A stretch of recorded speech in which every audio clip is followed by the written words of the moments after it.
নমস্কার। এবার একটা নতুন ডিউটি করলাম, PP3। পিপি অর্থাৎ polling personal, postal ballot voter duty. আমার প্রথম যখন ভোটের ডিউটি আসে, প্রিসাইডিংই হোক কি ফার্স্ট পোলিং, ইউটিউবে রামদা বা রাম ডনের ভিডিও দেখেই কাজটা সহজ হয়েছিল। কিন্তু এবার যে ডিউটিটা আমার এসেছে, এটা সম্পর্কে কিছুই জানি না। ইউটিউব ঘেঁটে পোস্টাল ব্যালট ভোট সম্পর্কে কোনো ভিডিও আমি পাইনি, তাই ভাবলাম এই কাজটা আমিই করি। তো নমস্কার, সবাইকে স্বাগত জানাই আমার চ্যানেল বর্ণপরিচয়। আমার অ্যাপয়েন্টমেন্ট লেটারে একদিনের ট্রেনিং ও একদিনের ডিউটি লেখা ছিল। আমি আজকে PP1, PP2 ও PP3 ডিউটি নিয়ে মেনলি আলোচনা করব। আমরা অ্যাকচুয়ালি ভোট কর্মী যারা, তাদের ভোটদানের ব্যবস্থা করব। যত ভোট কর্মী আছেন যারা আসন্ন নির্বাচনে ভোট করাতে যাবেন, যেমন first polling, second polling, third polling ও প্রিসাইডিং, সবাই যাতে তাদের ভোটটা পোস্টাল ব্যালটের মাধ্যমে দিতে পারেন, সেই ভোট ক্রিয়াকে সুচারুরূপে পরিচালনা করাই হলো আমাদের কাজ। এটা অ্যাকচুয়ালি টিম ওয়ার্ক। তো আমাদের টিম ছিল টোটাল 5 জনের, PP1, PP2, PP3, একজন এমও অর্থাৎ মাইক্রো অবজারভার ও একজন ছিলেন অ্যাটেস্টেশনের দায়িত্বে। একটা রুমেই এক বা একাধিক বুথের সেটআপ থাকতে পারে। আপনি অ্যাসেম্বলি নাম্বার জেনে সঠিক বুথের সামনে বসবেন। ভোটের যাবতীয় জিনিসপত্র ওরাই আপনাদের দিয়ে যাবে, সেগুলো দেখে নেবেন ও নোট করে নেবেন। যেগুলো নোট করে নেবেন সেগুলো হলো, প্রথমেই হচ্ছে ভোটার লিস্ট, অর্থাৎ টোটাল কতজন ভোটার আছে, 200 থেকে 300 হওয়া উচিত, তার বেশি হয় না।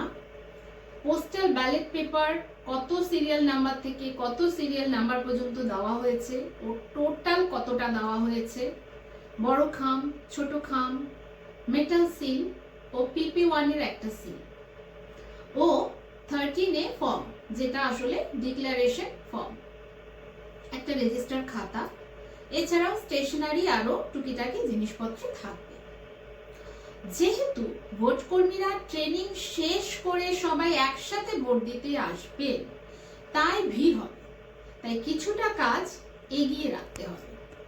টাইমটা বলে দিই, আমাদের ভোটের টাইম ছিল সকাল 9টা থেকে বিকেল 5টা, কিন্তু সমস্ত কাজকর্ম শেষ করে ছুটি পেতে বা বাড়ি আসতে আসতে 7টা, 7:30 হয়ে যেতে পারে।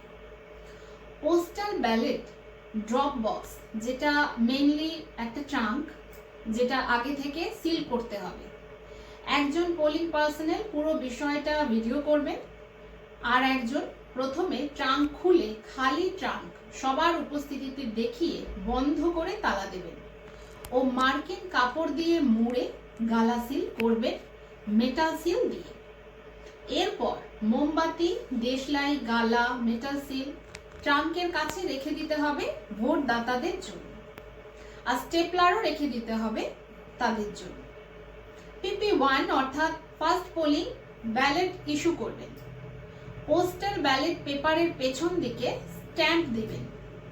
পোস্টাল ব্যালটের উপরের অংশে দেখবেন পার্ট নম্বর ও সিরিয়াল নাম্বার লেখার জায়গা আছে, সেখানে ভোটারের পার্ট নাম্বার ও সিরিয়াল নাম্বার লিখতে হবে ও কাউন্টার পার্টটা কাটারও জায়গা আছে, সেটাকে কেটে সঠিকভাবে রেখে দিতে হবে।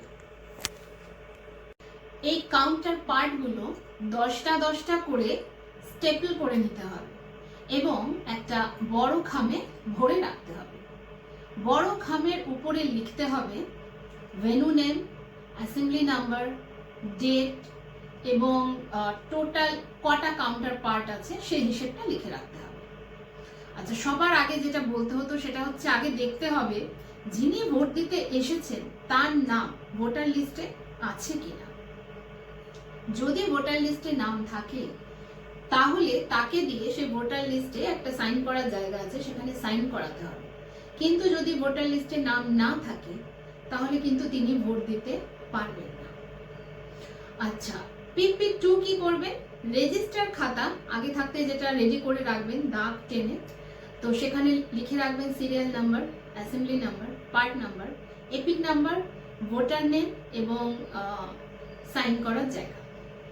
তো যিনি এপিক কার্ড আনবেন তার লাস্ট 4টে ডিজিট লিখে রাখতে হবে। যিনি আনবেন না তার প্যান কার্ড বা আধার কার্ড বা ড্রাইভিং লাইসেন্স যেটাই সাথে আনবেন সেটার লাস্ট 4টে ডিজিট লিখে রাখতে হবে। আর কি করতে হবে? ইনডেলিবল ইঙ্ক ভোটারের আঙুলে লাগিয়ে দিতে হবে। এবং সব থেকে জরুরি, ভোটাররা তাদের পোস্টাল ব্যালট ভোটটা খামে সিল করে সঠিক ড্রপ বক্সে ভরছে কিনা সেটা লক্ষ্য রাখতে হবে, যেহেতু একই রুমে অনেকগুলো বুথ হবে তাই।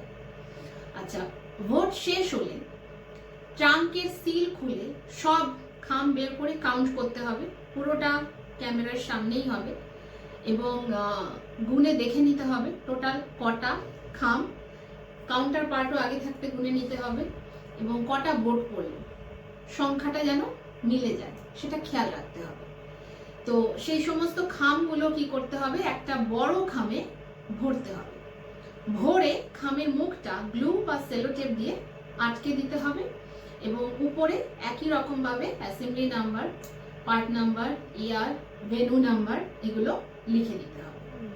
খামের ওপর টোটাল ব্যালট নাম্বারও যেমন লিখতে হবে, কাউন্টার পার্ট যে খামে ভরছি সেখানেও টোটাল কাউন্টার পার্ট নাম্বার লিখতে হবে। খামের মুখ একই রকম ভাবে বন্ধ করতে হবে এবং একটা অন্য ট্রাঙ্কে সেটাও আগে থাকতে ক্যামেরার সামনে খুলে দেখিয়ে দিতে হবে যে ট্রাঙ্ক খালি আছে। তারপরে সেই ট্রাঙ্কের মধ্যে সেই খামগুলো রাখতে হবে এবং গালা সিল করতে হবে এবং তালা দিয়ে চাবি সমেত মার্কিন কাপড় জড়িয়ে গালা সিল করতে হবে। এবং গালা সিল করার পর যে খালি ট্রাঙ্কটা আছে তার মধ্যে চলে যাবে রেজিস্টার খাতা, বাদবাকি সমস্ত টুকিটাকি জিনিসপত্র, বেঁচে যাওয়া জিনিসপত্র সেগুলো ভরতে হবে আগের ট্রাঙ্কটাতে। সেখানেও তালা দিতে হবে কিন্তু চাবিটা লাগানো থাকবে, গালা সিল হবে না। তো এইভাবেই ভোট শেষ হবে। শেষে বলি যে আমরা সবাই হচ্ছি ফাইটার, সারাদিন এভাবেই কাজটাকে সুষ্ঠুভাবে করতে হবে, নিজেদেরও খেয়াল রাখতে হবে। এই ভিডিওটা দেখে যদি সত্যি কারোর কোনো উপকারে লাগে তাহলে খুবই খুশি হব। তার জন্যই এই ভিডিওটা বানানো। ভিডিওটা দেখার জন্য সবাইকে ধন্যবাদ।